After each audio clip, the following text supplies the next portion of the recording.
Hello friend, हम लोग genius coaching centre में क्लास 12 क्लास का सिलेबस देख रहे हैं केमिस्ट्री का।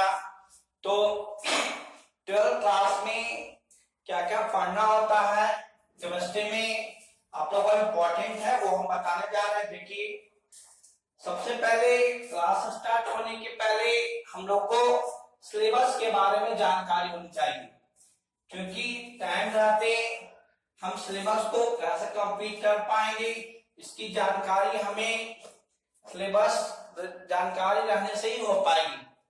जैसे देखिए 12 क्लास में कितना पढ़ना है, 3 केमिस्ट्री में हम लोग को जानना हो, फिजिकल केमिस्ट्री, ऑर्गेनिक केमिस्ट्री, उसके बाद इनऑर्गेनिक केमिस्ट्री। अभी हम सिलेबस बता रहे हैं, उसके बाद नंबर का डिस्ट्रीब्यूशन भी हम करेंगे। देखिए ध्यान से, आप लोग के पास कितना कम टाइम है, कितना ज्यादा पढ़ना होता है सोच के देखिए। और एक बार जहां बता दे, 12th क्लास का केमिस्ट्री का क्वेश्चन इंपॉर्टेंट होता है, क्योंकि इससे रिलेटेड क्वेश्चन जो है नीट में, तो आप लोग मेडिकल की तैयारी कर रहे हैं, चाहे आईआईटी नाम तो आप लोग सुने होंगे, तो ज्यादा कुछ नहीं आता, बस आप लोग को 12th क्लास अच्छा करना है और कॉम्पिटिटिव के साथ जानिए और फिर केमिस्ट्री का मजा ले। देखिए, सबसे पहले फिजिकल केमिस्ट्री में हम लोग को पहला चैप्टर होता है सॉल्यूशन, इंपॉर्टेंट चैप्टर। सॉल्यूशन में हमें बहुत पढ़ना होता है कि सॉल्यूशन क्या है, कितना प्रकार का होता है, क्या इसका क्वालिटेटिव प्रॉपर्टी है ना। इसे 7 से 8 नंबर का क्वेश्चन पक्का होता है, 8 मार्क्स का, बहुत इंपॉर्टेंट टॉपिक है, 8 से 10, ठीक है। उसके बाद आता है सॉलिड स्टेट। सॉलिड स्टेट में इम्प्योरिटी के बारे में पढ़ना है, अमोर्फस सॉलिड, क्रिस्टलाइन सॉलिड। इससे 4-5 ऐसे क्वेश्चन हैं जो हमेशा एग्जाम में आती है, ठीक है। उसको आप लोग को ध्यान से देखना, जब डिस्कस करेंगे तो 12 क्लास के बारे में आप लोग को बताएंगे। उसके बाद इलेक्ट्रोकेमिस्ट्री, कैसे हम लोग इलेक्ट्रिकल एनर्जी केमिकल में और केमिकल एनर्जी इलेक्ट्रिकल में कैसे चेंज होता है। उसके बाद हम लोग का है सरफेस केमिस्ट्री, सरफेस पे होने वाले जो भी घटना है सबके बारे में पढ़ना होता है, जैसे कि एब्जॉर्प्शन, कितना तरह का एब्जॉर्प्शन होता है, केमिकल का, फिजिकल, बहुत है, आप लोग 1 बाय 1 डिस्कस करिएगा। उसके बाद केमिकल काइनेटिक्स, ठीक है, सबसे केमिस्ट्री का बादशाह जिसको कहा जाता है, केमिकल काइनेटिक्स सबसे इंपॉर्टेंट टॉपिक। इससे 8 नंबर का क्वेश्चन भी फिक्स होता है, और हम बता देंगे कि कौन क्वेश्चन एग्जाम में किस बार आएगा। 100% गारंटेड कि हम लोग को बताया जाएगा इस चैप्टर से ये क्वेश्चन पढ़ लो तो क्वेश्चन एग्जाम में 100% आएगा, है ना। उसके बाद रही बात ऑर्गेनिक केमिस्ट्री। ऑर्गेनिक केमिस्ट्री में हम लोग को जानना आता नॉमेनक्लेचर, 3 या 4 नंबर का क्वेश्चन आता है, नाम लिखने के लिए पूछेगा।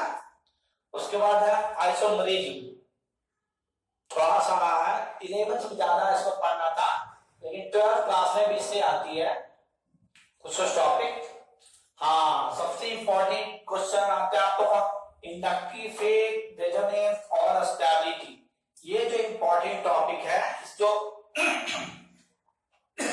आप लोगों को पढ़ना है, इसमें स्टेबिलिटी का पता लगाया जाता है, कौन ज्यादा एसिडिक है, कौन बेसिक है, कौन क्या है, मतलब इसमें मैकेनिज्म ऑफ ऑर्गेनिक रिएक्शन के अंतर्गत इससे 11th में पढ़ते हैं, लेकिन 12th में हम अलग से मॉडिफाई करके बता रहे हैं। इंडक्टिव फेट, रेजोनेंस और स्टेबिलिटी के बारे में डिस्कस करेंगे, और इससे 100% गारंटी अब 8 नंबर का क्वेश्चन इससे पकड़वाएंगे केवल आप लोग को, इंडक्टिव फेट, रेजोनेंस और स्टेबिलिटी से। उसके बाद कन्वर्सन से, कन्वर्सन में आप लोग का नेमिंग रिएक्शन होता है, कैसे हम नाम लिखते हैं रिएक्शन का, है ना, और नेमिंग कौन रिएक्शन, ओजे रिएक्शन क्या, ऑक्सीडेटिव रिएक्शन क्या, फ्रैंकलिन रिएक्शन क्या, कोरे-हार्बर्ट-हॉस सिंथेसिस क्या, इतना रिएक्शन है कि आप नाम भी याद नहीं, अपना नाम भूल जाओ, रिएक्शन का नाम याद रखोगे, बच्चा पढ़ा जाएगा। उसके बाद पॉलीमर, पॉलीमर में इंपॉर्टेंट क्वेश्चन आती है, नेचर पॉलीमर, कंडेंस पॉलीमर, कैसे बनता है, नहीं बनता, इंपॉर्टेंट। उसके बाद क्या है बायोमॉलिक्यूल, बायोमॉलिक्यूल में लिपिड, कार्बोहाइड्रेट, प्रोटीन, 3 चीज पढ़ना होता है, इंपॉर्टेंट है। इसमें आप लोग को एक बायोमॉलिक्यूल में लिपिड है, प्रोटीन है, कार्बोहाइड्रेट है, और एक है आप लोग को न्यूक्लिक एसिड। इंपॉर्टेंट, लड़कों लोग को एग्जाम में आता है लेकिन लड़कों बता नहीं पाता। इसमें आप लोग एक और डॉट पढ़ेगा, स्पेशल सर बताएंगे। विटामिन, विटामिन से भी एक दो नंबर का ऑब्जेक्टिव लड़कों ने सोचा सर सिलेबस में नहीं दिया, ऑब्जेक्टिव क्वेश्चन आता, यानी आप लोग को किसी भी बुक में इतना कंडेंस में मतलब सिलेबस नहीं मिल पाएगा। इसलिए आप लोग इसको स्क्रीनशॉट ले लीजिए, स्क्रीनशॉट लेकर इस तरह से तैयारी करिए कि हमें इतना सिलेबस कंप्लीट करनी है। उसके बाद इनऑर्गेनिक है, इनऑर्गेनिक पढ़ना, periodic table, metallurgy, P and D block, coordination compound में बहुत जानना होता है। जैसे नाम आप लोग देखेंगे, ये वाला CO आ गया, Fe हो गया, Cn का होल 6 हो गया, और ये आपका CO। अरे वाह, हम तो अपना नाम, इसका नाम कहां से बताएंगे? आप लोग को बताया जाएगा कि इसका नॉमेनक्लेचर क्या होता है, कैसा कंपाउंड है, क्या आइसोमरिज्म है, कोऑर्डिनेशन नंबर कितना है, क्या कॉम्प्लेक्स कंपाउंड है कि नहीं, कोऑर्डिनेशन स्क्वायर है कि नहीं। उसके बाद आप लोग एक सिंपल सा टॉपिक पढ़ना, पॉल्यूशन। पॉल्यूशन बहुत आसान टॉपिक है, लेकिन आप लोग इसको पढ़िएगा तो आसानी से क्लियर हो पाएगा। इसका क्वेश्चन का फायदा आप लोग को केमिस्ट्री में और बायोलॉजी में दोनों में होता है। यानी ये हो गया आप लोग को 12th क्लास का केमिस्ट्री का सिलेबस। हम बार बार आप लोग को बता रहा हूं, इसको अच्छे से नोट करिए ताकि आप लोग को आगे फ्यूचर में तैयारी करने में फायदा मिले। सिलेबस मार्केट में है लेकिन इतना अच्छी तरह से नहीं है कि आप लोग को एक बोर्ड में एक साथ आप लोग को अच्छे से क्लियरिफाई रहे। ठीक है, हाँ। हेलो फ्रेंड, हम लोग जीनियस कोचिंग सेंटर में हम लोग 12th क्लास का सिलेबस देख रहे हैं, फिजिक्स का। ठीक है, उसमें हम लोग को क्या क्या पढ़ना होता है फिजिक्स में। ठीक है, जैसे कि पहले होता है इलेक्ट्रोस्टैट। इलेक्ट्रोस्टैट का मतलब क्या होता है? Charge is in rest condition. That means अगर चार्ज रेस्ट में हम लोग स्टडी करते हैं तो उसमें क्या बोलते हैं? इलेक्ट्रोस्टैट। जैसे देखिए, दो वर्ड से मिलकर बना हुआ इलेक्ट्रो और स्टैट। इलेक्ट्रो का मतलब क्या? चार्ज, और स्टैट का मतलब क्या? रेस्ट। चार्ज जब रेस्ट में रहेगा तो क्या कहेंगे? इलेक्ट्रोस्टैट। तो हम लोग को वैसा प्रॉपर्टी पढ़ना होता है जो चार्ज जब रेस्ट में रहता तब। जैसे कि हम लोग पढ़ते हैं इसमें कूलम्ब्स लॉ, इसमें भी चार्ज रेस्ट में रहता है। इलेक्ट्रिक फील्ड, इसमें भी चार्ज रेस्ट में रहता है। जो भी टॉपिक यहाँ पे दिया हुआ है, चाहे इलेक्ट्रिक फील्ड हो, इलेक्ट्रिक पोटेंशियल हो, इलेक्ट्रिक एनर्जी हो, सब हम लोग को पढ़ना होता है इलेक्ट्रोस्टैट में। जैसे चार्ज जब क्या होता है? रेस्ट में रहता है। उसके बाद होता है गॉस लॉ। गॉस लॉ का जब हम डेफिनेशन पढ़ेंगे, क्या प्रूफ करेंगे, तो हम देखेंगे कि गॉस लॉ क्या होता है। सब में हम लोग चार्ज जो होता है क्या? रेस्ट के बारे में स्टडी करेंगे। उसके बाद होता है कैपेसिटर। कैपेसिटर आप लोग को मालूम होगा कि एक चार्ज स्टोरिंग डिवाइस है, चार्ज इसमें स्टोर किया जाता है। ठीक है, ये भी आप लोग पढ़िएगा इलेक्ट्रोस्टैट के बारे में। उसके बाद जब चार्ज मोशन में आता है तो उसे क्या बोलते हैं? इलेक्ट्रिसिटी। ठीक है, नेगेटिव चार्ज हम कहते हैं। चार्ज तो मोशन नहीं करता, बाबू, नेगेटिव चार्ज। ठीक है, जैसे कि देखिए, सबसे पहले सिलसिलेवार ढंग से आप जानिए। पहले चार्ज को रेस्ट में रखा गया, उसके बाद चार्ज को मोशन में रखा गया। रेस्ट में रहा तो क्या बोले? इलेक्ट्रोस्टैट। मोशन में हुआ तो क्या बोले? इलेक्ट्रिसिटी। और जब हम लोग जानते हैं इलेक्ट्रिक करंट का फ्लो होता है तो किसी भी कंडक्टर में क्या डेवलप करता है? Magnetic field, magnet. बिना आर्टिफिशियल ढंग से इलेक्ट्रिक करंट के मैग्नेट का निर्माण नहीं किया जा सकता। इसीलिए सबसे पहले चार्ज चार्ज को मोशन में करेंगे, उसके बाद चार्ज को जब मोशन में करके इलेक्ट्रिक करंट का फ्लो करवाएंगे तो हम लोग को मैग्नेट बनेगा। ठीक है, अब मैग्नेट पढ़ने के बाद हम लोग देखेंगे बाद में मैग्नेट दो तरह होता है, एक होता है नेचुरल मैग्नेट, एक होता है परमानेंट मैग्नेट। नेचुरल कोई परमानेंट बोलते हैं, आर्टिफिशियल मैग्नेट होता है उसको बोलते हैं इलेक्ट्रोमैग्नेट।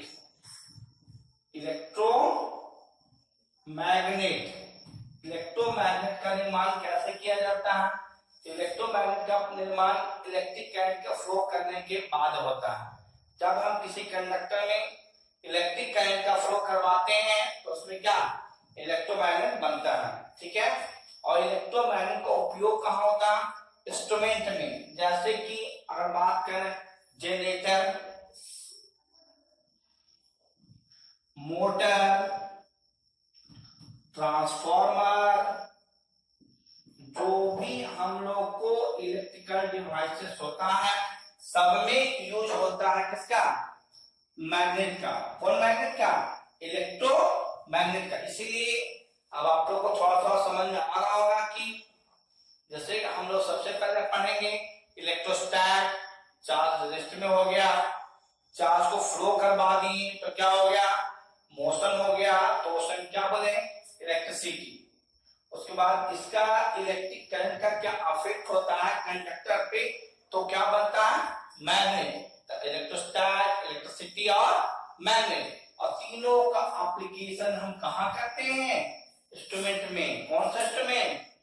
इलेक्ट्रिकल इंस्ट्रूमेंट में करते हैं। जैसे कि हम बात करें कि उसके बाद वेव, उसके बाद क्या वेव के बारे में बात कर रहे हैं।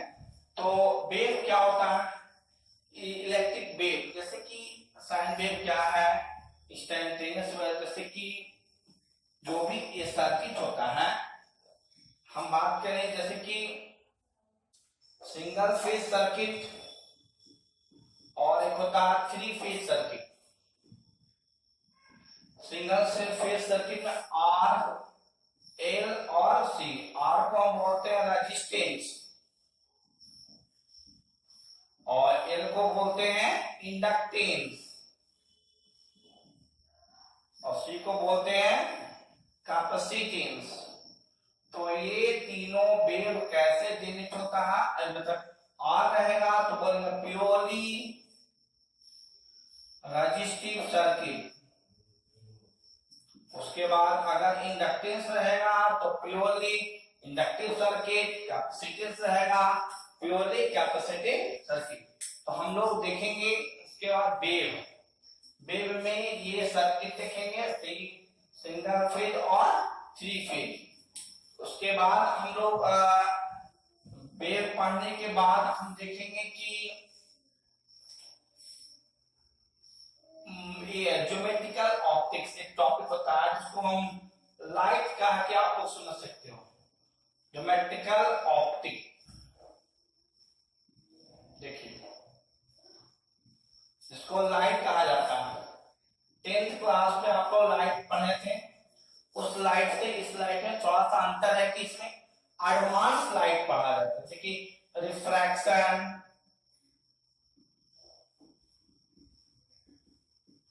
टेंथ में आप लोग पढ़े होंगे रिफ्रैक्शन के बारे में।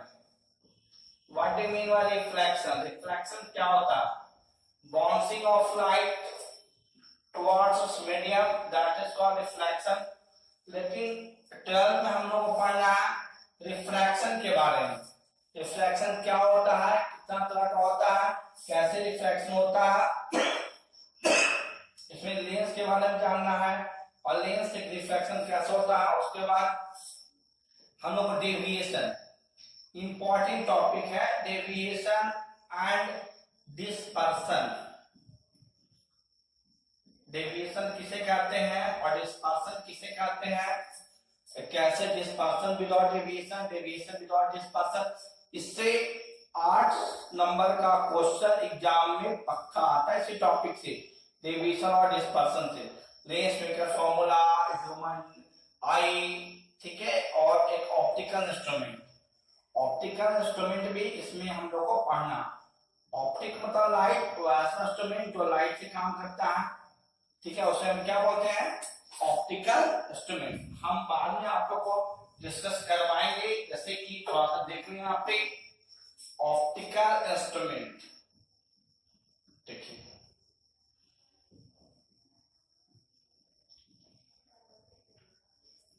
वैसा इंस्ट्रूमेंट जो लाइट से कार्य करता है उससे क्या बोलते हैं, ऑप्टिकल इंस्ट्रूमेंट। दो तरह का होता है ऑप्टिकल इंस्ट्रूमेंट, एक नजदीक को दूर और दूर को नजदीक देखता है, उसे हम बोलते हैं, पहले एक होता है टेलीस्कोप, टेलीस्कोप जिसको हम दूरबीन बोलते हैं, ठीक है, और एक होता है माइक्रोस्कोप, माइक्रोस्कोप। टेलीस्कोप में क्या होता है, नजदीक के वस्तु को दूर देखा जाता है, किसमें, टेलीस्कोप में, लेकिन माइक्रोस्कोप में छोटा चीज को बड़ा देखते हैं। तो टेलीस्कोप की दो जगह हम लोग पढ़ना है, एस्ट्रोनॉमिकल, दूसरा होता है गैलीलियो।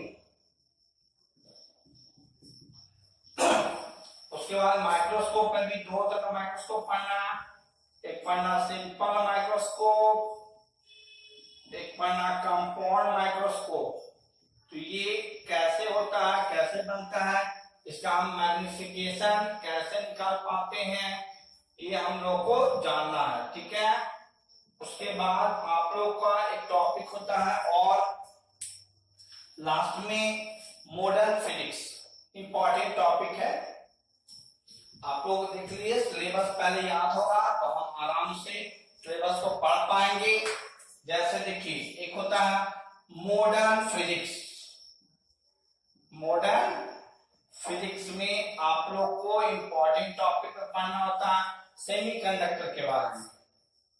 सेमीकंडक्टर क्या है, कैसे बनता है, डायोड क्या है वगैरह वाला बहुत इंपॉर्टेंट टॉपिक है सेमीकंडक्टर, उसको जानिएगा। तो एक बार हम ब्रीफ में देख लेते हैं सिलेबस को। जैसे देखिए पहले है इलेक्ट्रोस्टैट्स, दूसरा है इलेक्ट्रिसिटी, तीसरा है मैग्नेट, उसके बाद है इंस्ट्रूमेंट, उसके बाद है मॉडर्न लाइट, लाइट, उसके बाद है मॉडर्न फिजिक्स। 5 टॉपिक आप लोग याद रखिएगा रिलेशन से, तो आराम से याद हो जाएगी। जैसे देखिए इलेक्ट्रोस्टैट का मतलब हो गया charge is in rest, charge is in rest में अगर होगा तो इलेक्ट्रोस्टैट, चार्ज अगर मोशन में होगा तो इलेक्ट्रिसिटी, और अगर इलेक्ट्रिसिटी का जो प्रभाव पड़ेगा उसे मैग्नेट, और सबका यूज कहाँ होगा, इंस्ट्रूमेंट में, ठीक है। और उसका एप्लीकेशन कहाँ लगाएंगे, सबका मॉडर्न फिजिक्स में स्मॉल डिवाइसेस को बोलते हैं सेमीकंडक्टर। और उसके बाद है एक फाइनल टॉपिक छोटा सा लाइट। तो आप लोग देखिए, आप लड़कन लोग कि आप लोग एक क्लास में अच्छे से सिलेबस को याद कर लिए हैं, इलेक्ट्रोस्टैट, इलेक्ट्रिसिटी, मैग्नेट, इंस्ट्रूमेंट, लाइट और मॉडर्न फिजिक्स। यहीं पे थोड़ा सा वेव के बारे में भी, इलेक्ट्रिक वेव क्या होता है उसके बारे में भी हम स्टडी करेंगे, ठीक है। आप लोग आराम से पढ़िए।